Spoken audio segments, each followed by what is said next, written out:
Away ম্যাচে জয় নির্ভর হয়ে মাঠে নামবে বার্সেলোনা। লেভারকুসেনকে লিখতে হবে কামব্যাকের প্রায় অসম্ভব গল্প। লিল আর ডর্টমুন্ড দুই দলই মাঠে নামবে সমান অবস্থানে থেকে।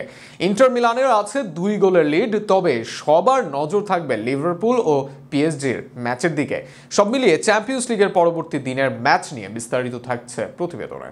আগের লেগে 10 জনের দল নিয়েও জয়। রাফিনহার একমাত্র গোলে পর্তুগাল থেকে জয় নিয়ে ফেরে বার্সেলোনা। সেজনি রাফিনহাদের কৃতিত্বে ঘরের মাঠে তাই নির্ভর থাকবে বার্সা। সেখানে স্বাভাবিক খেলাটা দিতে পারলেই পরের রাউন্ড অনেকটা নিশ্চিত কাতালান ক্লাবটির। যেভাবে ফর্মে আছে বার্সেলোনা, সেখানে বেনফিকার বিপক্ষে ফেভারিটের তকমা নিয়ে মাঠে নামবে তারা। 11ই মার্চ বাংলাদেশ সময় রাত 11:45 হবে সেই ম্যাচ। অপরদিকে রাত 12টার পরে মুখোমুখি হবে দুই জার্মান জায়ান্ট লেভারকুসেন ও বায়ার্ন মিউনিখ। জার্মান এই ব্যাটেলের আগের লড়াইয়ে লেভারকুসেনকে গুড়িয়ে দিয়েছে বায়ার্ন। কেইনের জোড়া গোল ও মুসিয়ালার একমাত্র গোলে লেভারকুসেনকে আলিয়ান্স অ্যারেনায় 3 গোল দেয় বায়ার্ন মিউনিখ। তবে লেভারকুসেনের কামব্যাকের জন্য বিখ্যাত, অতীতে পিছিয়ে থেকেও বারবার ফিরে এসেছে তারা। তাই চাইলেই এই ম্যাচের বাইরে চোখ ফেরাতে পারবে না দর্শকরা। বাংলাদেশ সময় রাত 2টায় মাঠে নামবে এই দুই দল। একই সময় দেখা যাবে ইন্টার মিলান ফেনার্ডো এবং লিল ডর্টমুন্ড ম্যাচ। অ্যাওয়ে ম্যাচে 2 গোল দিয়ে এসেছে ইন্টার মিলান। হোম ম্যাচে মিলানের সামনে চ্যালেঞ্জ শুধু লিড ধরে রাখা।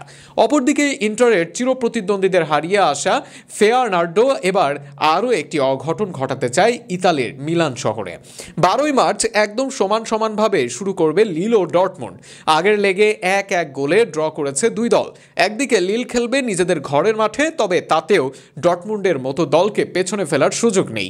তাই এই ম্যাচে কেউই ফেভারিট হিসেবে নামবে না মাঠে। তবে 12ই মার্চে সবচেয়ে বেশি নজর থাকবে এনফিল্ডে। প্রতিপক্ষের জন্য এনফিল্ড মৃত্যুপুরী। তার উপর ফর্মে থাকা লিভারপুল ও প্রথম লেগে জয় নিয়ে ফেরা।